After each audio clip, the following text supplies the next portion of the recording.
Je m'excuse à l'avance pour les giboulées de Mars, ça vante de ouf. Merde, on va quand même la faire cette vidéo.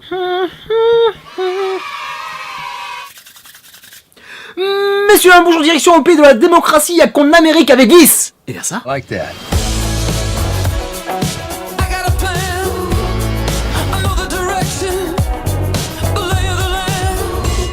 When you have power, people will always try to take it from you, always.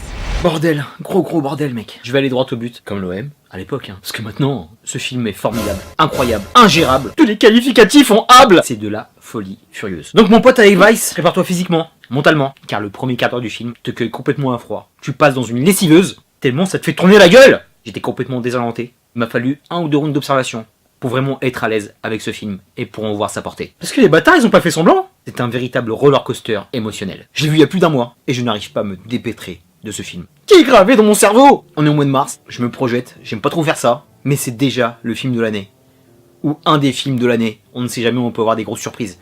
Mais sincèrement, avec tous les films qui vont sortir, j'en vois aucun qui peut détrôner cette droite dans la gueule que j'ai pris. C'est le genre de film qui te fait vivre plus fort, un voyage sensationnel, qui redéfinit ta vision du monde. Bien qu'il y ait des laideurs, c'est un festival de couleurs. Une œuvre qui m'a terrassé, fait tirer la langue, perdre l'esprit, tétanisé. J'ai atteint la frontière fine entre le plaisir et la souffrance. Alerte SM! Ce film m'a épuisé, vidé, remué. Un bon passage à tabac qui m'a enivré de plaisir et qui m'a fait toucher la main de ma voisine inconnue. J'ai oublié de lui demander son numéro de téléphone à celle-là. Je te promets mon pote, j'ai failli crier au projectionniste d'arrêter la séance, tellement c'était violent et bon à la fois. Un tour de force cinématographique maîtrisé, réussi, toutes les directions empruntées, un film politique parti pris, à charge, qui tire à balles réelles sur les coulisses de cette Amérique, que l'on croit connaître, mais qui arrive toujours à nous surprendre et nous mettre KO debout. C'est un parti pris qui est courageux, qui est total et qui est complètement assumé. Tout est assumé jusqu'au boutisme.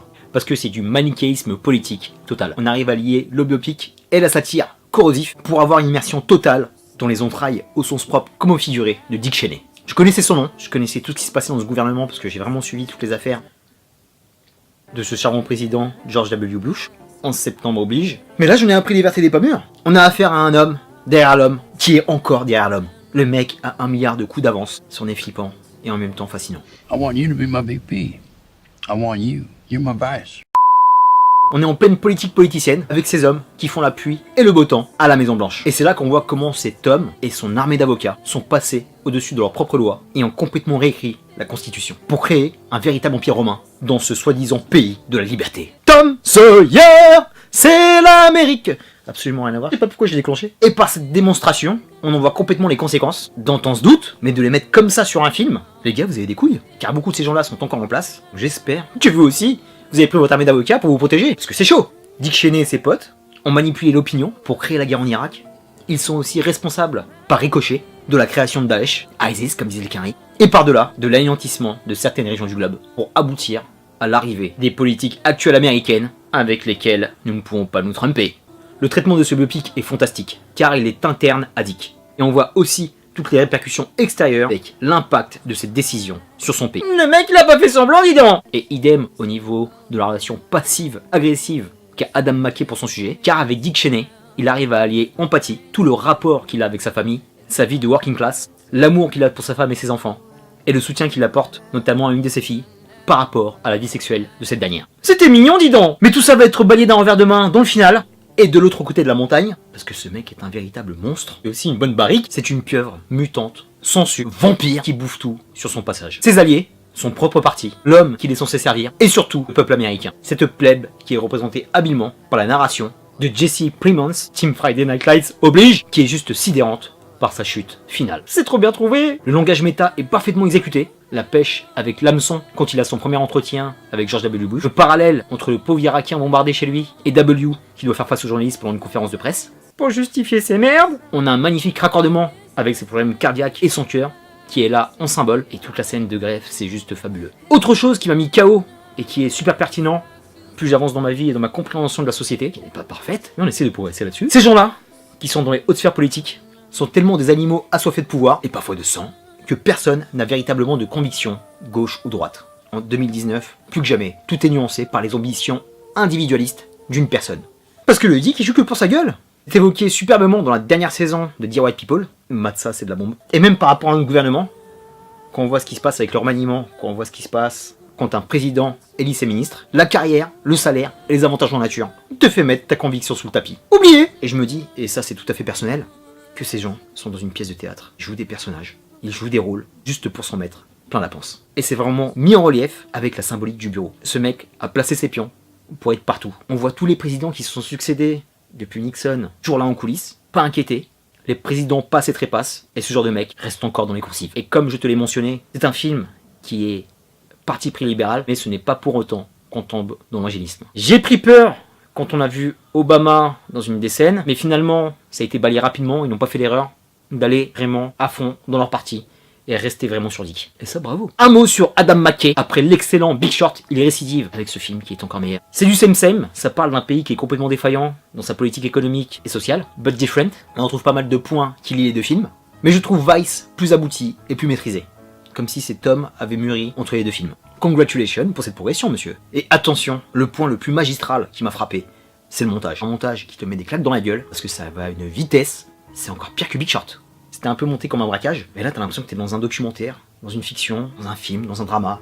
Il te décode complètement la cinématographie, parce qu'il y a des ruptures de ton continuelles, des virages à 180 degrés, il te balance un générique en plein milieu du film, mieux gaulé que celui-là de Gaspar Noé dans Climax, mais en même temps y a pas de mal. La scène dans le restaurant, avec Alfred Molina qui débarque de nulle part, juste génial. Qu'est-ce que vous voulez pour le dessert? La construction de Guantanamo? C'est stupéfiant, c'est glaçant. Tous les qualificatifs en. Faut que j'arrête sur le superlatif. Et encore une fois, ce n'est pas anodin que ce type vienne de la comédie, car il maîtrise complètement le langage politique satirique, déjà dans le Saturday Night Live, les superbes Anchorman, que je te conseille encore, et malgré les rires que j'ai pu avoir pendant le film, tout ça te laisse un arrière-goût acide dans la bouche, parce que ce monde me fait flipper de plus en plus. Mais restons positifs mon gars, le combat continue. Pour revenir à la comédie, quand tu vois ce que fait Jordan Peele ou John Krasinski sur l'horreur, ces mecs peuvent aller partout, sans problème. C'est une superbe école finalement. À quand un film politique qui fera trembler la 5ème République de Fabien Antoniente? Bonne idée les gars. Un quick word sur le casting. Ça en devient un lieu commun, thank you Captain Obvious. Mais quel monstre de cinéma est Christian Bale. Premier film de lui que j'ai vu c'était American Psycho. Je l'avais vu en version française, donc j'avais eu du mal.